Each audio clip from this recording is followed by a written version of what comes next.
Video general Qamar Javed Bajwa جو سابق army chief ہیں اور ان کی اہلیہ جو ہیں وہ اس کے اندر دکھائی دے رہی ہیں، لیکن اس دوران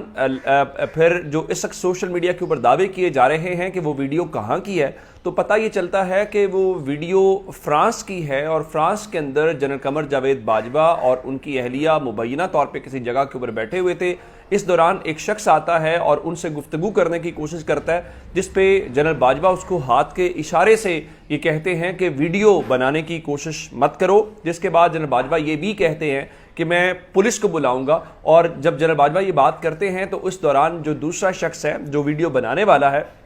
میں اس کے متعلق بات آپ سے کرتا ہوں، تو وہ گالم گلوچ کے اوپر اتر آتا ہے اور وہ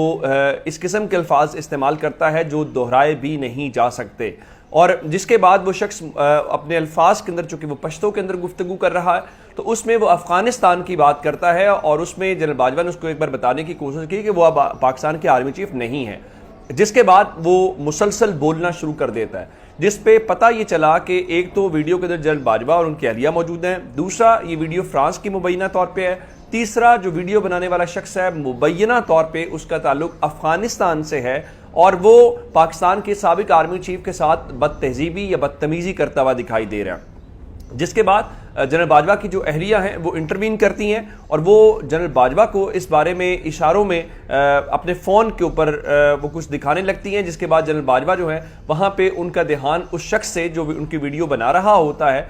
وہ ہٹ جاتا ہے، جس کے بعد تھوڑی ہی دیر کے بعد وہ وہاں پہ بیٹھتے ہیں، لیکن یہ شخص مسلسل ان کے بارے میں بول بھی رہا ہوتا ہے اور یہ ان کو فالو بھی کر رہا ہوتا ہے۔ پھر جنرل باجوہ اور ان کی اہلیہ وہاں سے اٹھتے ہیں اور یوں وہ آگے مارکیٹ کی طرف جانا شروع ہو جاتے ہیں۔ اب اس ویڈیو کے اندر بہت سارے لوگ اس کو سوشل میڈیا کے اوپر کنڈیم بھی کر رہے ہیں، بہت سارے لوگ اس کو وائرل بھی کر رہے ہیں، اور یہ جو ویڈیو آئی ہے سوشل میڈیا کے اوپر یہ جنرل باجوہ کی طرف سے نہیں آئی، بلکہ جو ویڈیو بنانے والا شخص ہے اس کی طرف سے آئی ہے۔ جنرل باجوہ جب بیٹھے ہوئے تھے سیڑھیوں کے اوپر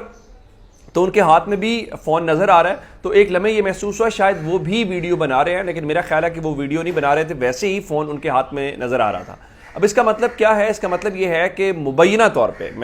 چونکہ اس کے اندر وہ شخص افغانستان کی بات کرتا ہوا نظر آ رہا ہے، افغانستان کے مسئلے کی بات کرتا ہوا نظر آ رہا ہے، اور پھر وہ زبان بھی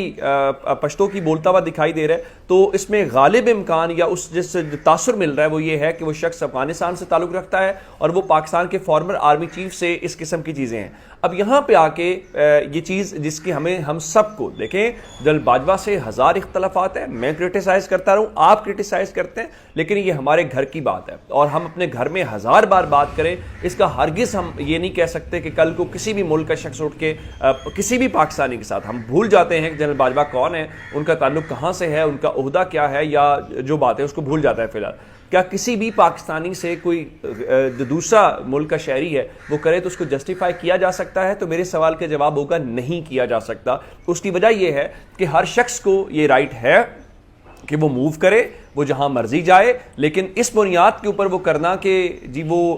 چونکہ جنرل باجوہ ہیں تو وہ اس بنیاد کے اوپر ہم سب چیزیں جسٹیفائی کر دیں گے، یہ بہت غیر مناسب، اور اس کے اندر اگر آپ دیکھیں تو وہ انتہائی بیہودہ قسم کی لینگویج اور اس میں بیہودہ قسم کی غلیظ مغلظات جو ہیں، گالیاں بکتا وہ شخص نظر آ رہا ہے۔ اور اس میں ایک چیز آپ نے نہیں بھولنی، جو میں مثال کے طور کے اوپر بہت بڑا کرمنل بھی ہوں تو دنیا کا قانون یہ بتاتا ہے کہ اگر میرے ساتھ خاتون، بچہ یا بزرگ ہو تو اس کا ڈیکورم جو ہے وہ مینٹین رکھا جائے گا۔ ان کے اندر ان کی اہلیہ موجود ہیں اور ان کی اہلیہ کی خاتون کی موجودگی کے اندر ان کو گالم گلوچ کی جا رہی ہے۔ اگر جنرل باجوہ نے وہاں پہ اس شخص کے بارے میں کچھ غلط کیا تھا، اس کو کچھ غلط بولا تھا تو وہ پولیس کو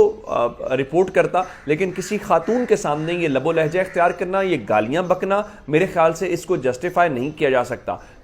ہمارے گھر کی باتیں ہم اپنے گھر میں بہت اچھے سے کر سکتے ہیں، ہم یہاں پہ سوال بھی اٹھا سکتے ہیں، لیکن کسی غیر ملکی کو، کسی اور ملک کے شہری کو یہ ہرگز حق نہیں دیا جا سکتا کہ وہ پاکستان کے کسی شہری کو، پاکستان کے کسی بھی فرد کو، میں یہ نہیں کہہ رہا اس کا تعلق فوج سے ہے، اس کا تعلق سیاست سے ہے، اس کا تعلق صحافت سے ہے، اس کا تعلق کسی بھی شعبے سے ہے، ہم ہرگز بھی یہ ایسے ہی ہے جیسے گھر کے خاندان کے اندر کوئی لڑائی ہو، کوئی اختلاف ہو، تو کیا اس کا مطلب یہ ہے کہ آپ اپنے والد، والدہ یا گھر کے کسی بھائی، کسی کزن، کسی بھی رشتہ دار کو آپ محلے کے اندر, گلی کے اندر یہ کسی کو رائٹ دے دیں گے اس کو گالم گلوچ کرنا شروع کر دیں؟ ہرگز بھی نہیں ہے. اس ویڈیو کی اس کو جتنا کنڈیم کیا جائے, اس کو جتنا میں یہ کرنا چاہوں گا, شاید آپ لوگ میرے سے اتفاق نہ کریں, لیکن یہ بات یہاں پہ پاکستان کی ہے اور پاکستان کے گھر کی بات ہے. ہمارے گھر میں ہزار چیزیں ہوتی ہیں لیکن ہم اس کو اپنے جو کپڑے ہیں وہ بازار کے بیچ میں نہیں دھو سکتے.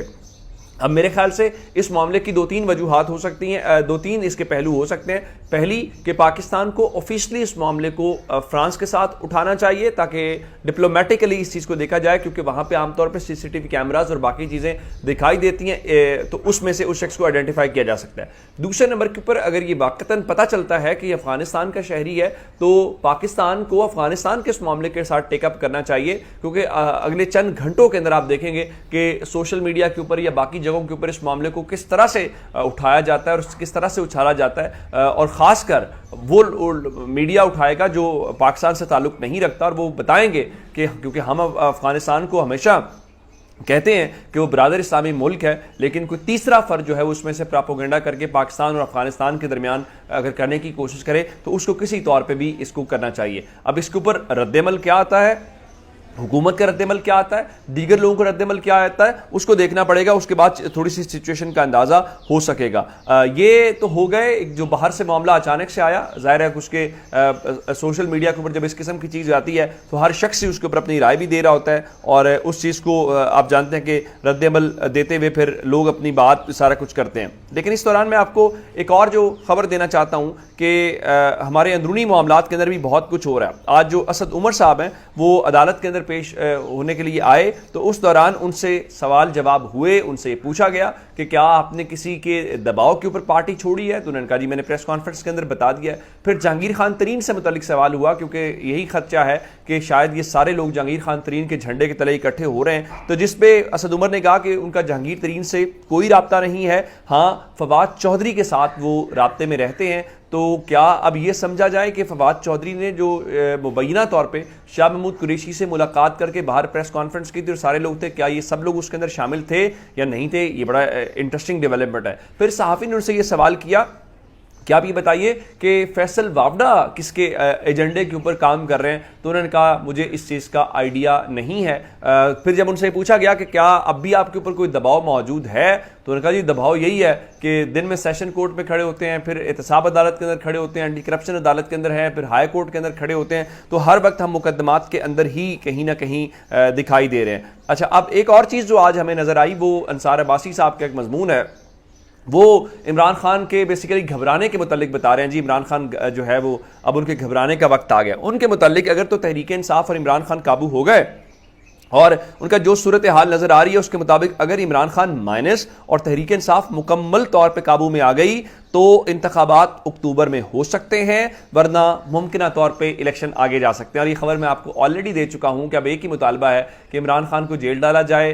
مائنس کیا جائے تو اکتوبر میں الیکشن, ادروائز پھر ہم الیکشن کو آگے لے کے جائیں گے. یہ میں نے آپ کو بہت پہلے بتا دیا تھا. اگر اب بھی اگر مگر کی صورتحال ہے تو پھر میرا خیال ہے ہمارے بڑوں کو بیٹھ کے سوچنا چاہیے, ذرا سنجیدگی کے ساتھ کسی مسئلے کا جو حل ہے وہ نکل آنا چاہیے. رات میں نے آپ کو بتایا تھا آج صبح والی ویڈیو کے اندر کہ حماد اظہر صاحب اور ندیم افضل چند صاحب کے جو والد ہیں ان کو گرفتار کر لیا گیا. دونوں, ایک کی 75 سال عمر ہے, ایک کی 82 سال عمر ہے, جس کے اوپر اچھا خاصا ریئیکشن آیا, اور ریئیکشن آنے کے بعد پھر فوری طور پہ ان دونوں کی رہائی ہو گئی ہے.